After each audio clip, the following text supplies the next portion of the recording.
দক্ষিণাঞ্চলের স্বাস্থ্য খাত উন্নয়নে 2021 সালে খুলনায় স্থাপিত হয় মেডিকেল বিশ্ববিদ্যালয়। উপাচার্য সহ নিয়োগ দেওয়া হয় বেশ কয়েকজন কর্মকর্তা কর্মচারী, কিন্তু স্থায়ী জায়গা না থাকায় গত 3 বছর ধরে বিশ্ববিদ্যালয়ের কার্যক্রম চলছে ভাড়া বাড়িতে। বিশ্ববিদ্যালয়টির স্থায়ী ক্যাম্পাসের জন্য আড়ংঘাটা এলাকায় 1847 কোটি টাকা ব্যয়ে ভূমি অধিগ্রহণ ও ভূমি উন্নয়ন প্রকল্প গত বছর মে মাসে একনেকে পাশ হয়। তবে সে প্রস্তাবনা এখনও লাল ফিতায় বন্দী।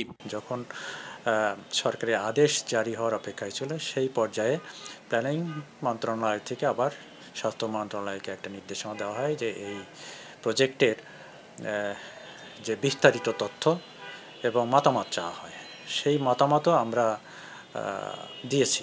একই অবস্থা খুলনা কৃষি বিশ্ববিদ্যালয়ের। প্রতিষ্ঠার 9 বছর আর শিক্ষা কার্যক্রম শুরুর 5 বছর পেরিয়ে গেলেও এখনও স্থায়ী ক্যাম্পাস তৈরি হয়নি বিশ্ববিদ্যালয়টির। ভাড়া করা অস্থায়ী ভবনে অফিস, শিক্ষার্থীদের আবাসন আর শিক্ষা কার্যক্রম চালাতে বাধ্য হচ্ছে প্রতিষ্ঠানটি।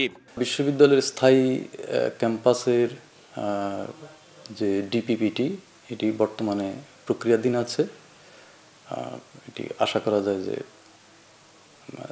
দ্রুতই এটি পাশ হলে খুলনা বিশ্ববিদ্যালয় তার স্থায়ী ক্যাম্পাসের কার্যক্রম শুরু করতে পারবে। একই অবস্থা বিভিন্ন বাণিজ্যিক প্রতিষ্ঠানেও। 2017 সালে খুলনায় ইকোনমিক জোন গড়ে তোলার উদ্যোগ নেওয়া হয়। 2 দফা বটিয়াঘাটা ও রূপসায় স্থান নির্ধারণের পরেও নানা জটিলতায় আলোর মুখ দেখেনি প্রকল্পটি। ভূমি অধিগ্রহণ শেষে সীমানা প্রাচীর নির্মাণ হলেও বাগেরহাটের রামপালে খানজাহান আলী বিমানবন্দর নির্মাণের অগ্রগতি নেই 3 বছর ধরে। টেক্সটাইল মিলের জমিতে পরিকল্পনায় বন্দী থিম পার্ক, প্রস্তাবনায় আটকে যশোর মংলা সড়কের 6 লেন উন্নতিকরণ সহ অন্তত 10 প্রকল্পের কাজ।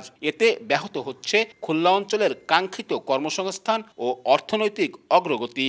এটাকে যদি আরও দ্রুত এবং গতিশীল করা না যায়, তাহলে কিন্তু আমাদের অর্থনৈতিক সেই কাঙ্ক্ষিত উন্নয়ন সম্ভব না এবং কর্মসংস্থানও কিন্তু এখানে তৈরি হবে না। তবে নতুন করে সব প্রকল্প যাচাই বাছাইয়ের কারণে কাজ কিছুটা দেরি হচ্ছে বলে দাবি প্রশাসনের।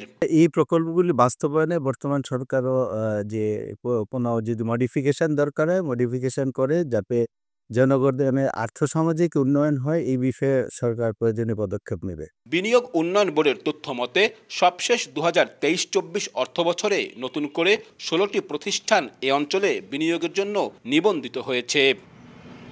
পদ্মা সেতু, মংলা বন্দরের সাথে রেল সংযোগ সহ সহজ যোগাযোগ মাধ্যমের কারণে দিন দিন অর্থনৈতিকভাবে গুরুত্বপূর্ণ হয়ে উঠছে দেশের দক্ষিণ পশ্চিমাঞ্চল। তাই দেশি বিদেশি বিনিয়োগকে আকৃষ্ট করে কর্মসংস্থান সৃষ্টিতে পরিকল্পনায় থাকা প্রকল্পগুলো দ্রুত বাস্তবায়নের তাগিদ এ অঞ্চলের মানুষের। আব্দুল্লাহ আল মামুন রুবেল, সময় সংবাদ, খুলনা।